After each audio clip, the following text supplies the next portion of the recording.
Hello friends, मैं उदय Panchal tricks on study में आपका स्वागत करता हूं। दोस्तों, आज हम इलेक्ट्रॉन स्ट्रक्चर के बारे में और उसके रिलेटेड जो भी कुछ छोटे छोटे टॉपिक्स होते हैं वो सारे के सारे कवर करने वाले हैं। चलिए, तो सबसे पहले देख लेते हैं कि क्या क्या कवर होने वाला है आपका। तो सारे के सारे जो एलिमेंट्स होते हैं वो एलिमेंट्स के एटॉमिक नंबर्स कवर हो जाएंगे। जो ज़्यादातर इस्तेमाल होते हैं वही कवर होंगे, पूरे कवर नहीं करने वाले हैं। तो ज़्यादातर एग्जाम्स में आते हैं वही कवर करेंगे। दूसरा है नंबर ऑफ इलेक्ट्रॉन्स। जो इलेक्ट्रॉन्स की संख्याएं होती है वो भी कवर करेंगे कि उन्हें लिखा कैसे जाता है और उन्हें ड्रॉ कैसे किया जाता है, कि उनकी डिज़ाइन कैसे बनती है वो भी देख लेंगे। साथ साथ ये भी देखेंगे कि कितने टाइप के एलिमेंट्स होते हैं इलेक्ट्रॉन स्ट्रक्चर के अंदर, वो भी हमारा कवर हो जाएगा। तो चलिए देखते हैं। सबसे पहले छोटी सी डिजाइन समझ लेते हैं कि इलेक्ट्रॉन स्ट्रक्चर आखिर ड्रॉ कैसे किए जाते हैं। तो इलेक्ट्रॉन स्ट्रक्चर के अंदर टोटल 4 कक्षाएं होती है। पहली कक्षा को के कहा जाता है, दूसरी कक्षा को एल कहा जाता है, तीसरी कक्षा को एम कहा जाता है और चौथी कक्षा को एन कहा जाता है। टोटल 4 कक्षाएं होती है। मैंने इसे अलग से ड्रॉ करके दिखाया है, पर ये दरअसल होता है ऐसे कि के ऊपर एल होता है, एल के ऊपर एम होता है, एम के ऊपर एन होता है। ऐसे ही एक दूसरे के अंदर ड्रॉ किया हुआ ये ऐसे सर्कल होते हैं। चलिए, तो ये देख लेते हैं कि ये सारे सर्कल जो कक्षाएं हैं उन कक्षाओं के अंदर कितने इलेक्ट्रॉन्स आते हैं ये देख लेते हैं। सबसे पहली कक्षा जो के है उसके अंदर ज्यादा से ज्यादा 2 इलेक्ट्रॉन ही आ सकते हैं। 2 से ज्यादा इलेक्ट्रॉन के कक्षा की क्षमता नहीं है कि वो ज्यादा इलेक्ट्रॉन खुद के अंदर समा पाए। तो आपको ये याद रखना है कि के कक्षा में कितने ज्यादा से ज्यादा 2 इलेक्ट्रॉन ही आ सकते हैं, उससे ज्यादा नहीं आएंगे। आगे बढ़ते हैं। एल में ज्यादा से ज्यादा 8 इलेक्ट्रॉन आ सकते हैं, 8 से ज्यादा नहीं आएंगे। अगर मान लीजिए के कक्षा में आपने 2 इलेक्ट्रॉन भर दिए, एल कक्षा में आपने 8 इलेक्ट्रॉन भर दिए, तो बाकी के अगर और इलेक्ट्रॉन्स बचते हैं तो वो आपको उसकी नेक्स्ट कक्षा एम में भरने पड़ेंगे। एम में भी ज्यादा से ज्यादा कितने इलेक्ट्रॉन्स आएंगे, तो 8 इलेक्ट्रॉन्स आएंगे। एन में भी ज्यादा से ज्यादा कितने इलेक्ट्रॉन्स आएंगे, 8 इलेक्ट्रॉन्स आएंगे। सिर्फ के कक्षा ही पहली कक्षा ऐसी है जिसके अंदर ज्यादा से ज्यादा 2 इलेक्ट्रॉन्स आते हैं, और बाकी की कोई भी कक्षा हो तो उसके अंदर 8 से ज्यादा इलेक्ट्रॉन्स नहीं आ सकते। एक और बात, छोटा सा टॉपिक कवर कर देता हूं, सक्रियता और निष्क्रियता के बारे में। एक्टिविटी और इनएक्टिविटी। सक्रियता का मतलब होता है कि कोई भी एलिमेंट किसी और एलिमेंट के साथ प्रक्रिया करने के लिए सक्षम हो तो उसे सक्रिय कहते हैं।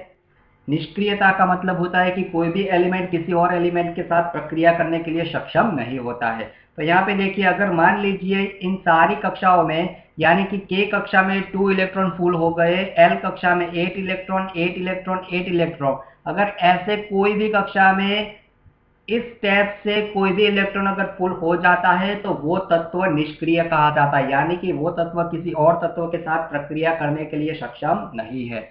अगर इसमें से कोई भी इलेक्ट्रॉन खाली रहता है, जैसे कि 8 की जगह यहाँ पे 6 हो जाए, यहाँ पे 8 की जगह 5 हो जाए, 8 की जगह 4 हो जाए, या तो यहाँ पे 2 की जगह 1 हो जाए, तो ये निष्क्रिय हो जाता है, यानी कि किसी और तत्व के साथ प्रक्रिया करने के लिए सक्षम हो जाता है। तो चलिए अब डिटेल में आगे देखते हैं कि पूरा स्ट्रक्चर आपको लिखना कैसे है। सबसे पहले टाइप्स ऑफ एलिमेंट्स की बात कर लेते हैं कि कितने तत्व होते हैं। तो सबसे पहला है आइडियल एयर, जिसे हम निष्क्रिय वायु कहते हैं। दूसरा होता है मेटाल्स और तीसरा नॉन मेटाल्स, धातु और अधातु। 3 टाइप्स के ही होते हैं, 3 टाइप्स के अलावा और कुछ नहीं होता है। चलिए, तो सबसे पहला टाइप है जो हमारा आइडियल एयर के बारे में देखते हैं कि निष्क्रिय वायु में किन किन तत्वों का समावेश होता है। पहला है हीलियम, नियोन और आर्गोन। मैंने 3 टाइप के लिए रखे हैं, इससे भी ज्यादा आते हैं क्योंकि हमारे पास टोटल तत्व कितने हैं, तो 118 तत्व है। तो बहुत सारे आ सकते हैं, मगर मैंने सिर्फ 3 लिए हैं क्योंकि आपको मुझे कॉन्सेप्ट क्लियर करवाना है। अगर इतना कॉन्सेप्ट क्लियर हो गया तो 118 में से कोई भी तत्व आपको पूछा गया तो आप उसमें लिखने में कोई भी आपको दिक्कत नहीं आने वाली है। तो चलिए देखते हैं, हीलियम का परमाणु क्रमांक एटॉमिक नंबर 2 है, तो उसे कैसे लिखा जा सकता है। हमें जैसे हमने आगे की डिजाइन में देखा कि LMN इलेक्ट्रॉनिक नंबर को ऐसे लिखना है। सबसे पहले इसका परमाणु क्रमांक कितना है, 2 है, तो यहाँ पे के में हमने 2 रख दिया। अब देखिए के की कक्षा क्या हो गई, पूरी की पूरी फुल हो गई। फुल हो गई इसलिए मैंने आपको बताया था कि फुल हो जाए तो क्या लिखना है, वो सारे के सारे निष्क्रिय वायु कहे जाएंगे। निष्क्रिय वायु यानी कि किसी और तत्व के साथ प्रक्रिया नहीं कर सकते हैं। दूसरे नंबर पे नियोन, जिसकी संज्ञा एनी है, उसका परमाणु क्रमांक 10। उसे कैसे लिखा जाएगा, तो 28 लिखा गया। क्यों 28 लिखा गया, तो यहाँ पे देखिए के की कक्षा में ज्यादा से ज्यादा 2 इलेक्ट्रॉन ही आ सकते हैं।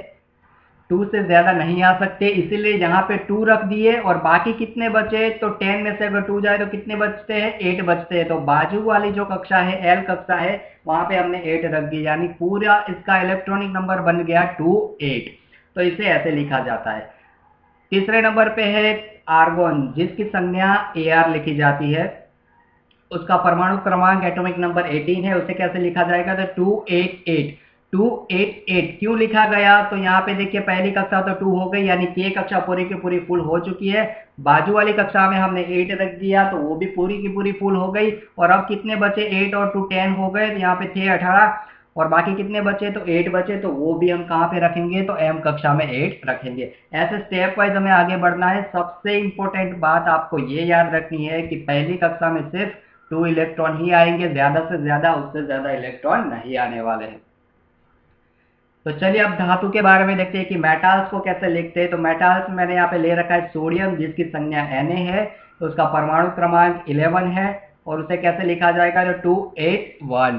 2 और 8 यहाँ पे 10 हो गए, तो बाकी अभी भी एक इलेक्ट्रॉन बचता है, तो उसे कहाँ पे लिखेंगे, उसके बाजू वाली कक्षा में हम लिखेंगे। मैग्नीशियम, जिसकी संज्ञा Mg है, उसका परमाणु क्रमांक 12 है, उसे कैसे लिखा जाएगा, तो 282। एल्यूमिनियम, जिसके परमाणु क्रमांक 13 है, उसे लिखा जाएगा 283। पोटेशियम, जिसकी संज्ञा K है, उसका परमाणु क्रमांक 19 है, उसे लिखा जाएगा 2881। अब आप इसमें माहिर हो चुके हैं, अब मुझे ज्यादा डिटेल में बताने की जरूरत नहीं है कि इसे कैसे लिखा जाता है। कैल्शियम, जिसकी संज्ञा Ca है, उसे लिखा जाता है उसका एटॉमिक नंबर 20 और उसका इलेक्ट्रॉनिक नंबर 2882। दोस्तों एक और इंपॉर्टेंट बात मैं इसमें आपको बता देता हूँ कि ये जो लास्ट वाला, ये जब भी इलेक्ट्रॉनिक नंबर लिखते हैं, ये जो लास्ट वाले नंबर बचते हैं ना, ये लास्ट वाले, वो सारे के सारे लास्ट वाले नंबर इस तत्व के संयोजकता कही जाती है। क्या कही जाती है, संयोजकता कही जाती है। खास याद रखिएगा, काफी सारी जगह यह पूछा जाता है कि व्हाट इज संयोजकता, मतलब संयोजकता क्या है, तो ये आपको खास ध्यान रखना है। चलिए आगे बढ़ते हैं नॉन मेटाल्स की तरफ। नॉन मेटाल्स में यहाँ पे नाइट्रोजन दे रखा है, नाइट्रोजन का एटॉमिक नंबर क्या है, 7, उसे कैसे लिखा जाएगा, तो 2 और 5। सिंपल, आपको पहले 2 तो रख ही देना है, बाद में जो भी बचता है वो आगे नेक्स्ट आपको लेते जाना है। ऑक्सीजन का परमाणु क्रमांक क्या है, 8 है, उसके कैसे लिखा जाएगा, तो 26। फ्लोरीन का परमाणु क्रमांक 9 है, उसे कैसे लिखा जाएगा, 27। फॉस्फोरस का परमाणु क्रमांक 15 है, उसे कैसे लिखा जाएगा, 285। सल्फर का परमाणु क्रमांक 16 है, उसे कैसे लिखा जाएगा, 286। क्लोरीन का परमाणु क्रमांक 17 है, उसे कैसे लिखा जाएगा, 287। काफी बार इलेक्ट्रॉनिक नंबर भी पूछे जाते हैं, एटॉमिक नंबर भी पूछे जाते हैं, और काफी बार ऐसे नाम दे रखा हो और बोला है कि इसकी संज्ञा क्या है ये बताओ, ये भी आपको पूछे जाते हैं। और एग्जाम में ये भी पूछा जाता है कि बताओ कि ऑक्सीजन किस एलिमेंट का प्रकार है, यानी कि मेटाल्स है, नॉन मेटाल्स है, या कि आइडियल एयर है। तो आपको ये भी पता होना चाहिए कि कौन कौन से तत्व किस एलिमेंट के प्रकार है। इस छोटे से वीडियो में से बहुत टाइप्स के, सारे टाइप्स के कोई भी क्वेश्चन पूछ सकते हैं, तो ये पूरा का पूरा टेबल हमें पता होना चाहिए कि कौन कौन से प्रकार है, कौन से तत्व है, किस तत्व की कौन सी संज्ञा बनती है, एटॉमिक नंबर क्या है, इलेक्ट्रॉनिक नंबर क्या है, सब कुछ हमें पता होना चाहिए। और अगर दोस्तों आपको ऐसे तत्व के नाम और उसकी संज्ञा और केमिकल नेम अगर आपको याद नहीं रहते हैं, तो इसका मैंने अलग से एक वीडियो बना रखा है, उसका लिंक मैंने डिस्क्रिप्शन में आपको दे दिया है, आप नीचे जाके उसे देख सकते हैं। तो अगर ये आपको मेरा वीडियो पसंद आया तो लाइक कीजिए, सब्सक्राइब कीजिए और शेयर करने ना भूलिएगा। आपका बहुत बहुत धन्यवाद।